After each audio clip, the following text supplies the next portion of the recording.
எல்லாருக்கும் வணக்கம். ஸோ மகா சிவராத்திரி அன்னைக்கு நாங்கள் என்ன பண்ணோம் அப்படின்றத ஒரு மினி விலாகாக பார்க்க போகிறோம்.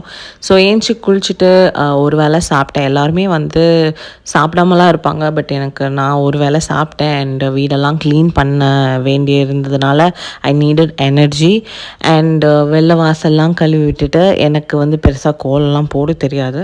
ஏதோ எனக்கு தெரிஞ்சதை போட்டேன். அதையும் வந்து இந்த குட்டீஸ்லாம் வந்து கழிச்சு விட்டுட்டாங்க. பட் க்யூட்டாக கழிச்சு விட்டுட்டாங்க. அண்ட் ஈவினிங்காக நாங்கள் வந்து ஒரு காஃபி குடித்தேன். பக்கத்து வீட்டில் இந்த மாதிரி பலகாரம்லாம் கொடுத்தாங்க. பட் அதை சாப்பிடாம பனானாவும் வாட்டர்மெலன், பனானா எனர்ஜிக்கும் வாட்டர்மெலன் வந்து ஹைட்ரேஷனுக்கும் குடிச்சிட்டு நல்லா கம்ஃபர்டபுளாக ட்ரெஸ் போட்டு 6:30க்குள்ளே தண்ணி குடிச்சு முடிச்சிட்டேன்.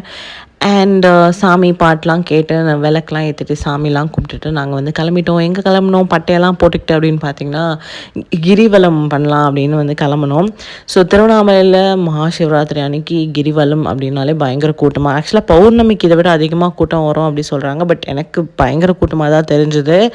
அத்தனை பேர் வந்து நடந்துட்டு இருந்தாங்க. அத்தனை லிங்கத்தையும் நம்ம க்ராஸ் பண்ணி போனோம். நான் ஒரு 9 o'clock கிஷாவே காலி. பட் இருந்தாலும் சுற்றி அத்தனை பேரை நடக்கிறாங்க. ஓகே நம்மளால முடியும்டா அப்படின்னு சொல்லி நாங்களும் அப்படியே பட்டையெல்லாம் அழிஞ்ச அளவுக்கு நாங்கள் நடந்தோம். அண்ட் நான் வந்து உட்காரக்கூடாது அப்படின்ற ஒரு முடிவில் தான் இருந்தேன். அண்ட் பார்த்திங்கன்னா அவ்வளோ கடைகள், சாப்பிட்றதுக்கு அவ்வளோ வெரைட்டி அன்னதானம் மாதிரிலாம் போட்டுட்ருந்தாங்க. பட் தண்ணி குடிக்காமல் எதுவுமே சாப்பிடாமல் உட்காராமல் போகணும் அப்படின்றதான் என்னோடய எய்ம். இந்த கால் ரிலாக்ஸ் மசாஜெல்லாம் பார்க்கும்போது அவ்வளோ டெம்ட் ஆச்சு. பட் நோ அப்படின்னு இருந்தால். பட் என் ஹஸ்பண்ட் வந்து கொஞ்சம் உட்காந்துட்டு சோடாலாம் குடித்தாங்க. நான் வந்து அங்கேயே நின்றுட்டு தான் வந்து சரி எப்படியாவது முடிச்சணுண்டா அப்படின்னு இருந்தேன். அண்ட் போகிற வேலை இந்த அச்சு பார்த்தோம். சரி ஓகே சின்ன வயசுலலாம் வச்சுருக்கேன் சொல்லி ஆசையாக அதை வச்சுக்கிட்டேன். பாதி கடல் தாண்டி வரும்போது இந்த கிரவுண்டில் வந்து கார்த்திக் ராஜா சார் பாட்டு பாடிட்டு அந்த மாதிரி ஒரு ஃபங்க்ஷன் மாதிரி நடந்துட்டுது. எனக்கு கடைசி லிங்கம் தான் 8 லிங்கம்னு நினைக்கிறேன். 8 லிங்கம்னு லாஸ்ட் லிங்கம் தான் ஈசானிய லிங்கம்.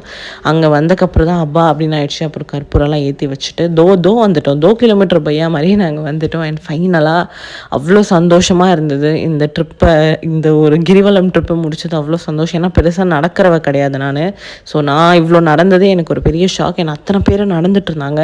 அண்ட் ஃபைனலாக ஆட்டோவில் வந்து உட்காந்துக்கப்புறம் தான் எனக்கு உயிரே வந்தது. வீட்டுக்கு வந்ததுக்கப்புறம் முழு உயிர் வந்தது.